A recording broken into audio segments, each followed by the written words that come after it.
Hello viewers, welcome to Super Prime. Fifth sum பார்க்கலாம். If the total surface area of a cube அப்படின்னு கொடுத்துருக்காங்க, ஒரு cube உடைய total surface area TSA வந்து கொடுத்துட்டாங்க. ஓகே, ஸோ given அப்படின்னு போட்டுட்டு என்ன கொடுத்துருக்காங்க, TSA கொடுத்துருக்காங்க. எவ்வளோ கொடுத்துருக்காங்க பார்த்தீங்கன்னா 2400 சென்டிமீட்டர் ஸ்கொயர் ஒரு கியூபுக்கு கொடுத்துருக்காங்க. என்ன கண்டுபிடிக்க சொல்லியிருக்காங்க பார்த்தீங்கன்னா LSA கேட்டிருக்காங்க, அவ்வளோதான். ஸோ TSA கொடுத்துட்டு LSA கண்டுபிடிக்க சொல்லியிருக்காங்க. இங்கே பார்த்தீங்கன்னா டிஎஸ்ஏ கியூபுக்கு டிஎஸ்ஏ ஃபார்முலா என்ன நமக்கு தெரியும் இல்லையா, 6a ஸ்கொயர்னு சொல்லிட்டு, அது எல்எஸ்ஏவாக இருந்தால் 4a ஸ்கொயர். ரெண்டுத்துலேயும் என்ன காமனாக இருக்குது, a ஸ்கொயர் காமனாக இருக்குது. அப்போ இதுலேருந்து a ஸ்கொயரை நம்ம கண்டுபிடிச்சிட்டா போதும், 4 கூட மல்டிப்ளை பண்ணிட்டா நமக்கு எல்எஸ்ஏ கிடச்சிடும். ஓகே, இப்போ டிஎஸ்ஏயோடைய ஃபார்முலா வந்து 6a ஸ்கொயர் போட்டாச்சு, இந்த சைடு வந்து 2400 போட்டாச்சு. நமக்கு a ஸ்கொயர் மட்டும்தான் வேணும்.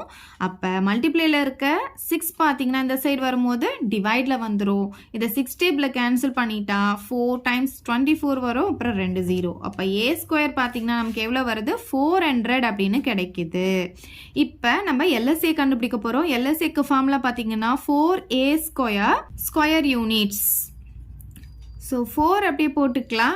a ஸ்கொயருடைய வேல்யூ நம்ம கண்டுபிடிச்சிருக்கோம் 400 அப்படின்ட்டு. ஸோ யூனிட் பார்த்தீங்கன்னா நமக்கு இங்கே சென்டிமீட்டர் கொடுத்ததுனால சென்டிமீட்டர் ஸ்கொயர் போட்டுக்கலாம். இந்த 2 0 அப்படியே போட்டுக்கலாம். 4 4s 16 வந்துடும். அவ்வளோதான், எல்எஸ்ஏ கண்டுபிடிச்சாச்சு. அவ்வளோதான் இந்த சம். இதை டவுட் இருந்தால் கமெண்ட் பண்ணுங்கள், உங்கள் ஃப்ரெண்ட்ஸ்க்கு இந்த வீடியோவை ஷேர் பண்ணுங்கள், மறக்காமல் நம்ம சேனலை சப்ஸ்கிரைப் பண்ணிக்கோங்க. தேங்க்யூ. இந்த வீடியோ உங்களுக்கு பிடிச்சா லைக் பண்ணுங்க, ஷேர் பண்ணுங்க. இது வரைக்கும் நம்ம சேனலை சப்ஸ்கிரைப் பண்ணாதவங்க சப்ஸ்கிரைப் பண்ணிடுங்க. மறக்காம பக்கத்துல இருக்க பெல் பட்டனையும் பிரஸ் பண்ணிடுங்க.